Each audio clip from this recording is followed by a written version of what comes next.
The Failure by Harold Ward. Amos Duncan paused for a second beside the time clock in the hallway just outside the offices of Kearney and Kirk.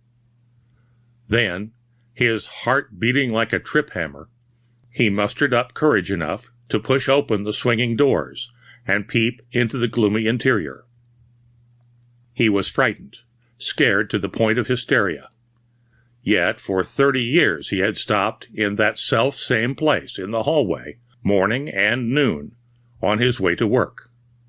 For 30 years, 52 weeks in the year, 6 days a week, and twice each day had he sought his number on the time clock, and pushed the button which registered his comings and his departures. Instinctively, for figures were one of his hobbies, he made the calculation in his head. 18,720 times had he pushed his way through those doors. And never before, except possibly the first time when he had applied for a place with the firm, had he been as frightened as he was now. For this was the first time he had ever come to rob. Getting a grip on himself, he entered the big office on tiptoe. An office covering nearly 1/4 of a city block.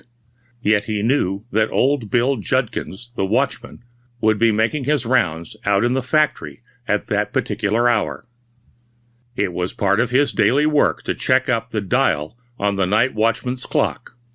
He knew that the old man traveled as true to schedule as a mail train. He halted just inside the doors and listened, his eyes taking in every one of the familiar details. From where he stood, he could discern the dark shapes of rows and rows of desks, each identical in size and finish with its mates. Around two sides of the big room were innumerable cubbyholes of offices, divided from each other by ground glass partitions, extending 2/3 of the way to the ceiling. During working hours, they housed the elite of the office world, the men and women who had pushed their heads above those of their fellows. His own desk was second from the front and the second row from the right, just inside the cashier's cage, a huge affair of wire netting and glass. It gave him renewed courage for the task ahead as he gazed upon its outline, staring at him out of the darkness. For 27 years, since the day of his promotion from the office boy ranks, he had occupied that desk, or one like it, in Cagney and Kirk's office, giving to Cagney and Kirk the best of his manhood for starvation wages, and 2 weeks' vacation yearly on pay. Others had gone over his head, scores of them, men no better fitted than he, young cubs with pull or college education. He had long since given up hopes of promotion. He had reached the point where he was a mere cog in the machine, a fizzle and a failure.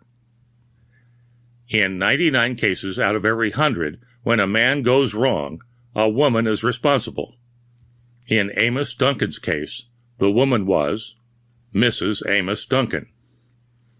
A downtrodden cog in an office machine, the man with little force of character in the beginning, henpecked at home and abroad, Duncan held to the firm opinion that his wife had conferred a favor upon him by marrying him. The fact that he had rescued her from a life of drudgery in the shipping room of the factory changed his opinion not one iota. Nor did Mrs. Duncan fail to keep his memory refreshed whenever opportunity offered itself. Amos Duncan longed to appear as a hero in the eyes of his wife. It had taken him 2 years to screw up his courage to the point of robbing Kearney and Kirk. Yet he had planned the affair so often that he knew he would be absolutely above suspicion. And with the money once in his hands, he would hide it until all memory of the affair had blown over, and then, with a carefully concocted story of a lucky speculation on change, resign and migrate to some distant city to spend his declining years in ease with the lady who had assumed his name. Kearney and Kirk always paid off in cash. Duncan knew that there was close to $50,000 in the vault, ready to go into pay envelopes in the morning. As assistant cashier and one of the old-timers with the firm, he had been entrusted with the combination. He had read that skilled burglars were able to open vaults by listening to the whirl of the mechanism. A rag saturated with alcohol would do away with telltale fingerprints. The police would think the robbery the work of a professional. Still walking on his toes, he worked his way through the maze of desks to the big vault in the rear of the office behind the cashier's cage. Taking a tiny flashlight from his pocket, he pressed the button and allowed the stream of light to play over the dial, while he manipulated the affair with fingers that trembled as from the ague. It refused to work. In his nervousness, he had gone past the number. He took a deep breath, and with the sweat standing out in great beads upon his face, attacked the job again. Someone was entering the office through one of the rear doors leading from the factory. He stopped for a second. Then, as he heard the footsteps coming toward him in the darkness, he leapt outside the cage and drew his revolver. He had never fired a gun in his life. He had bought this one, a cheap, second-hand affair, merely as a matter of precaution, and because he knew that burglars always carried such weapons. From out of the darkness came a flash, a report. A bullet sped past his head and flattened itself against the vault door. It must be Judkins, the faithful, had heard something suspicious and had entered. The realization of his mission in the office at that time of night stopped him involuntarily. He gave a little squeak of fear. A second bullet passed unpleasantly near. Instinctively, just as a cornered rat will fight, so his finger pressed the trigger of his own gun. He fired aimlessly in the general direction of the other, dodging from desk to desk, knocking over chairs. He was in a panic of fear. The other's fire ceased suddenly. From out of the darkness across the great room came a dull, throaty cry. Something metallic jangled against the tiled floor. An instant later, it was followed by a heavier body, a body that crashed against a desk as it dropped. Duncan leaped through the folding doors and out into the hallway again. To unlock the outer door and dash out into the sidewalk was but the work of an instant. Around the corner, he heard the shrill whistle of the policeman on the beat, as, attracted by the shots, he came lumbering along, signaling for his mate. He dodged into the shadow and turned into the alley. Behind him he could hear the policeman hammering on the office door with his nightstick. From 2 blocks down the street came the sound of another whistle. In the distance a third shrilled, proving that reinforcements were on the way. Mrs. Duncan was sleeping soundly when he arrived home after a round trip through the alleys and side streets. Letting himself into the house with his passkey, he hastily sought the security of his own room. So far as he knew, no one had seen him either going into the factory nor leaving it. But God, what a fizzle he had made of the affair! And there was blood on his hands. The blood of poor old Judkins. What had he gained? Nothing. Absolutely nothing. He paced the floor, every nerve tingling. He wondered. Poor old Judkins. And he had a crippled wife, too. With Judkins gone, she would have to go to the poorhouse.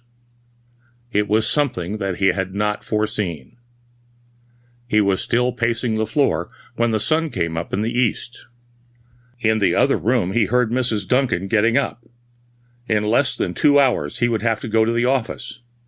Of course, no one would suspect him, but he could hear Mrs. Duncan rattling the pots and pans in the kitchen when the doorbell rang. He opened the bedroom door a crack and peeped through as she answered the summons. A gruff voice was asking for him. He heard her admit the visitors, there seemed to be 2 of them, when she called shrilly up the stairway for him. He knew that they were detectives from their heavy tread. They were after him for killing Judkins. His brain was in a whirl. Yet he wondered how it happened that they associated him with the crime. He had been so careful, too. Probably he had dropped something in his mad rush to the outer door. He could never face the music. And Mrs. Duncan, what would she say? He couldn't tell her that he had gone to the office to rob the vault for her sake and had made a failure. The gun lay in the bureau drawer where he had tossed it. He picked it up and broke it open. The chambers were all empty. He had used every cartridge in killing poor Judkins. From downstairs came a buzz of conversation. Mrs. Duncan shrieked. He heard his own name mentioned. God, they had told her what he had done. He must move rapidly. His glance fell upon a bottle of carbolic acid. Mrs. Duncan was at the bottom of the stairway now, shrieking his name. He placed the bottle to his mouth and emptied it at a gulp. With the fiery liquid eating into his vitals, his throat afire, he reeled across the room and tumbled in a heap upon the bed. Outside, Mrs. Duncan was pounding at his door. "Amos, wake up!" she was shouting between sobs, for Mrs. Duncan was a hysterical woman. "An awful thing's happened. There are 2 detectives here. Old man Judkins went home sick from the factory last night, and while he was gone, somebody broke into the office. The robbers had a fight 'cause one of them was found dead when the police broke in after hearing the shots. Enright, the cashier, is out of town, and they want you to come down and open the vault and see if anything is gone. Oh, isn't it awful?